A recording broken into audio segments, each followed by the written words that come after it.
ucapkan terima kasih sama Bunda Sinta yang mana telah meluangkan waktunya nih untuk kita membicarakan ini. Nah, begini Bun, besok kan kita mau mengadakan observasi supervisi akademik. Nah, supervisi akademik yang besok kita laksanakan itu, kegiatan yang akan kita lakukan sekarang ini pra-observasi. Ya, pra-observasinya di mana ada tujuan utama dari supervisi akademik yang akan Bunda Sinta lakukan, yaitu antara lain ada ini 7 tujuannya Bun ya. Ya, yang pertama observasi indikator.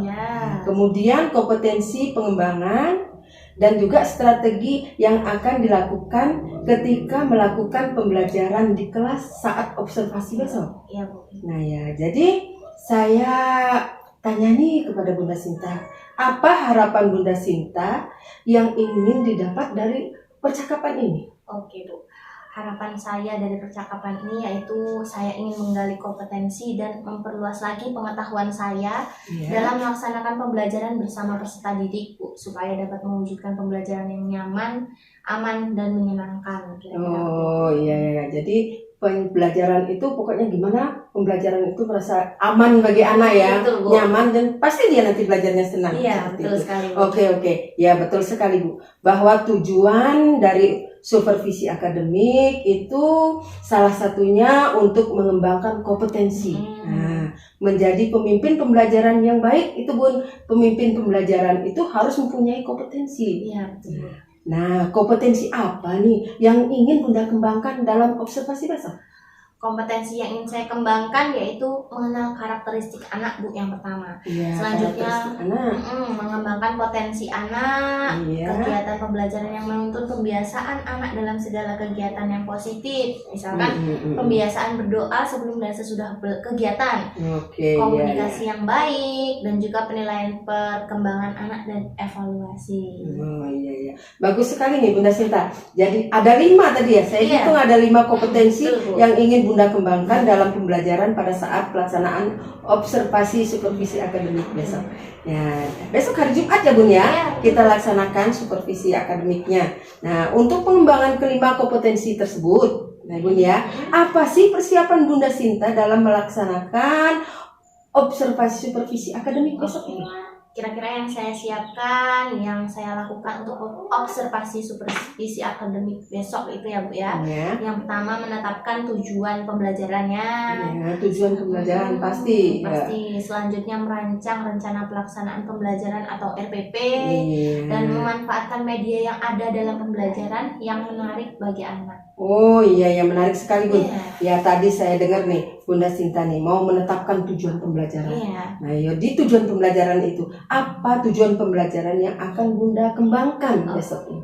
Ada tujuan pembelajaran yang ingin saya kembangkan besok itu Bu, antara lain yang pertama anak mengenal dan menunjukkan ketertarikan pada berbagai karya seni. Selanjutnya anak dapat bereksperimen melalui berbagai media. Selanjutnya anak dapat menghasilkan sebuah karya seni dengan berbagai teknik dan media. Selanjutnya anak menyadari bahwa dirinya dan orang lain merupakan bagian dari kelompok karena bekerja sama, dan anak berpartisipasi dalam kegiatan ibadah sesuai agama dan kepercayaan. Iya, karena di sini agama kita dua macam ya Bu ya. Dua macam. Iya, Muslim dan non Muslim. Oke Bun. Dari semua tujuan pembelajaran tersebut sudah bagus sekali Bun untuk kita kembangkan kepada murid. Jadi dari kelima kompetensi yang Bunda kembangkan itu tadi, yang mau Bunda kembangkan untuk besok ya, akan kita lihat nih dalam observasi besok. Boleh Bun ya? Bukan berarti saya menggurui, bukan berarti saya lebih bisa, kita belajar bersama-sama ya Bun ya. Saya kebetulan yang ditugaskan dari guru penggerak menjadi observernya, dan Bunda yang diobservasi ya Bun ya. Nah, bukan berarti saya menggurui, bukan berarti saya lebih bisa Bun. Kita kerjasama ya Bun ya. Nah, ya. Nah, terima kasih Bun atas waktunya. Saya ucapkan terima kasih Bun. Besok sampai ketemu besok. Saya yang observasi. Oke Bun. Saya juga terima kasih Bu.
bentuk kipas.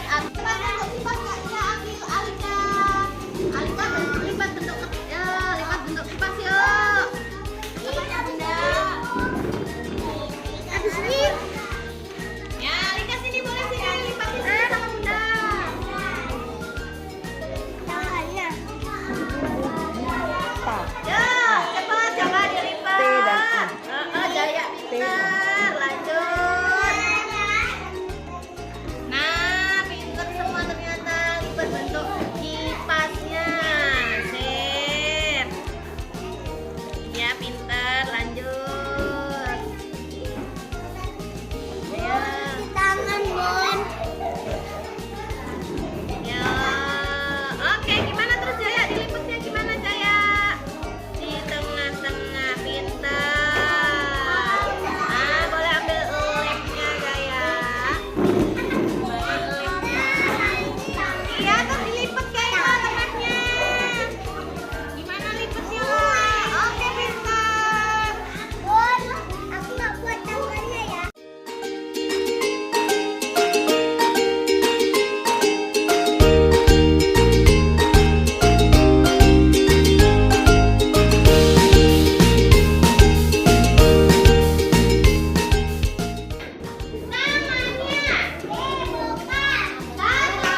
siang, Bu. Iya, selamat siang, Bu. Iya, gimana ini observasinya tadi, Bu? Iya, observasinya tadi berjalan dengan lancar, tapi ya tentunya ada kendala dan itu jadi penambah pengalaman buat saya ya, Bu. Iya. Memangnya dalam observasi tadi Ibu merasa ada kendala apa gimana? Ada permasalahan? Ya ada, Bu. Iya, dalam permasalahannya dalam mengendalikan anak-anak itu loh, Bu. Karena anak-anak itu ada yang kurang mengikuti kesepakatan kelas. Jadi anak-anak itu membuat situasi belajar jadi kurang kondusif. Oh iya, oke Bunda Sinta. Jadi dari permasalahan yang Ibu utarakan mengenai sulitnya untuk mengkondisikan anak-anak dalam pembelajaran ya Bunda. Iya, betul. Nah, yang pembelajaran Ibu Bunda lakukan tadi kurang kondusif karena ada beberapa anak yang sepertinya ya ada hambatan lah ya Bun ya dalam melaksanakan pembelajarannya itu. Nah jadi ini kita nih punya waktu cuma pendek nih Bun ya. Pasca observasi ini pendek sekali. Nah apa yang ingin Ibu dapatkan dari pembicaraan kita ini? Ya karena saya ingin sekali dalam belajar anak-anak bisa kondusif ya Bu. Yang ingin saya dapatkan dari obrolan ini, saya ingin mendapatkan solusi Bu. Bagaimana ya caranya supaya anak-anak dapat terkondisikan dengan baik saat pembelajaran. Sekarang masalah saya lagi seperti itu. Jangan sampai nih karena ada beberapa anak yang tidak mengikuti kesepakatan kelas membuat pembelajaran tidak maksimal gitu. Iya, pembelajaran dalam observasi tadi udah baik bener ya Bun ya. Udah bagus sekali. Saya lihat tadi sebagai observernya bagus sekali Bun. Tapi memang anak-anaknya memang ada yang ya tidak mengikuti aturan seperti itu ya Bun. Oke Bun. Nah ini ngomongin pembelajaran, ngomongin belajar yang kondusif, yang berpusat pada murid ya Bun ya. Iya betul Bu. Nah pembelajaran yang kondusif, yang berpusat pada murid itu menurut Bunda itu pembelajaran yang seperti apa? Ya menurut saya Bu ya, menurut pengetahuan saya pembelajaran yang kondusif itu yang berpusat pada murid. Nah, pembelajaran yang aman, nyaman, serta menyenangkan sesuai dengan kebutuhan belajar individu setiap murid. Jadi, murid itu tidak merasakan ada tekanan dalam belajar. Murid dapat menggali potensinya masing-masing sesuai dengan bakat dan minatnya. Oke Bun ya, jadi begitu ya pembelajaran yang aman, nyaman, menyenangkan, yang sesuai dengan kebutuhan belajar ya Bun ya tentunya ya. Yang sekarang ini Bunda lakukan, pembelajaran tadi itu sudah bagus Bun, benar bagus sekali. Ya cuman karena kurang kondusif aja Bun, sudah saya lihat tadi bagus sekali pembelajarannya. Jadi kalau kita buat level nih Bun, dari level 1 sampai 10 umpamanya. Jadi pembelajaran yang Bunda lakukan tadi itu kalau kita nilai itu sudah di level berapa ya Bun ya? Kalau level pembelajaran tadi itu Bu, sekitar di level 6 Bu. Karena yang saya rasakan masih ada beberapa anak yang belum terkondisikan itu tadi Bu. Tapi anak-anak yang sudah bisa dikondisikan itu bisa kita bilang di level 8 atau bahkan level 9. Jadi memang agak bingung ya Bu ya, pembelajaran yang kita laksanakan bila tidak sesuai dengan kebutuhan belajar dari masing-masing murid. Iya, jadi kalau yang sudah bisa itu bahkan bisa dijadikan sebagai tutor sebaya ya Bun ya. Karena sudah ada yang di level 8 bahkan 9 seperti itu.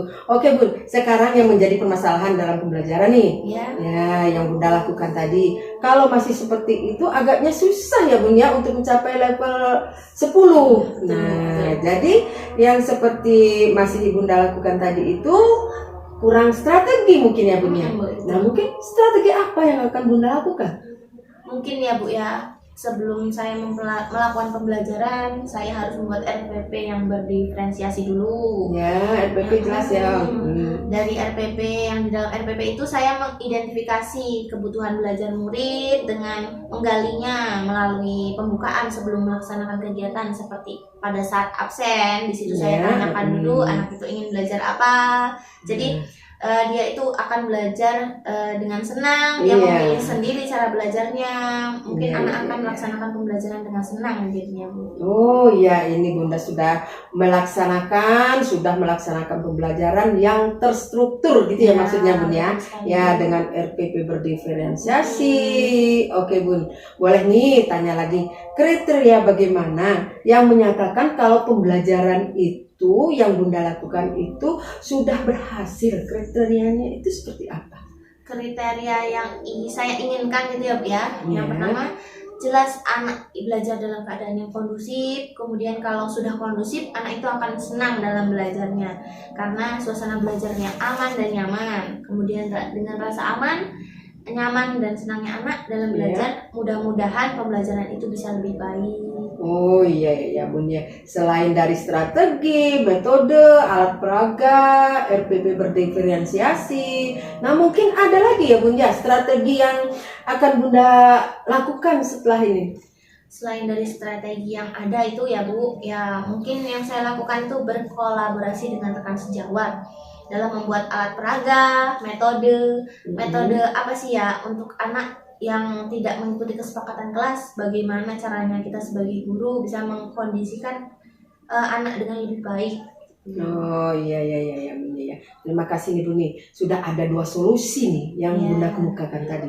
Nah, di mana RPP berdiferensiasi dan berkolaborasi dengan rekan sejawat ya Bun ya. Nah, saya ingin tahu juga nih Bunda, selanjutnya apa yang Bunda lakukan dalam waktu dekat ini? Yang mana dulu? Dalam waktu dekat ini yang saya lakukan mungkin RPP-nya dulu ya Bu ya. Jadi RPP berdiferensiasi yang harus saya buat itu dulu yang saya terapkan. Dengan berjalannya waktu dengan itu berkolaborasinya juga mengikuti gitu. Oh iya. Jadi kolaborasi itu sangat penting ya Bun ya. Jadi untuk melakukan perubahan itu, kapanpun kita mau melakukan perubahan itu harus berkolaborasi. Tidak mungkin kita bisa melakukan dengan sendirinya ya Bun ya. Betul sekali. Iya. Nah sekarang ini untuk secepatnya nih Bun ya. Nah dalam waktu dekat ini yang mana dulu yang mau Ibu lakukan? RPP-nya dulu ya? Iya, RPP-nya dulu tadi yang diferensiasi. Setelah itu baru dengan rekan sejawat gitu, kolaborasi dengan rekan sejawat. Ada faktor-faktornya itu RPP-nya. Terus orangnya itu yang membantu nanti rekan sejawat. Betul sekali Bu. Nah, untuk melakukan perubahan itu kapan nih Bunda mau mulainya? Iya secepatnya Bu. Mungkin minggu depan akan saya mulai. Iya, secepatnya RPP-nya dibuat dulu ya Bun ya. Iya, betul. Ya, baiklah Bun lah. Ya, dalam pelaksanaan observasi tadi, nah untuk pelaksanaannya nanti siapa nih yang bisa membantu Bunda? Yang jelas rekan sejawat untuk berkolaborasi dengan saya Bu. Oke. Memang kita tidak bisa melaksanakan itu sendiri ya Bun ya. Kita harus berkolaborasi dengan teman. Apapun yang kita lakukan akan lebih baik dengan berkolaborasi. Benar sekali Bu. Benar. Nah, jadi yang tadi sudah Bunda dapatkan dari kesimpulan-kesimpulan itu juga bagaimana perasaan Bunda setelah melaksanakan obrolan ini, gimana rasanya? Tenang apa gimana? Ya lebih dapat tenang. Pengalaman apa tidak? Betul, dapat pengalaman sekali Bu dari observasi tadi, dari obrolan ini juga pengalamannya sangat banyak buat diri saya Bu. Nah ya seperti itu ya Bun ya. Kita sekarang ini harus kita berkolaborasi. Bunda tadi bilang kita berkolaborasi dengan rekan sejawat. Berarti dengan saya ya Bun ya. Saya sebagai rekan sejawat Bunda, kita nanti berkolaborasi dalam membuat alat peraga, membuat RPP ya Bun ya. Kita kerjasama. Mudah-mudahan dengan kita bekerja sama akan bisa melaksanakan pembelajaran yang lebih baik ya Bun ya. Nah ya terima kasih ya Bunda Sintaya untuk meluangkan waktunya ini. Saya observasi bukan berarti saya lebih bisa. Saya juga menggali dari Bunda bagaimana potensi-potensi Bunda yang Bunda miliki. Semua itu Bunda punya. Kita bisa berkembang dengan baik nanti kalau kita berkolaborasi. Terima kasih ya Bun ya. Mudah-mudahan doakan tugas saya cepat selesai, kita juga cepat berkolaborasinya dengan baik. Betul Bu. Terima kasih ya Bun ya. Selamat siang.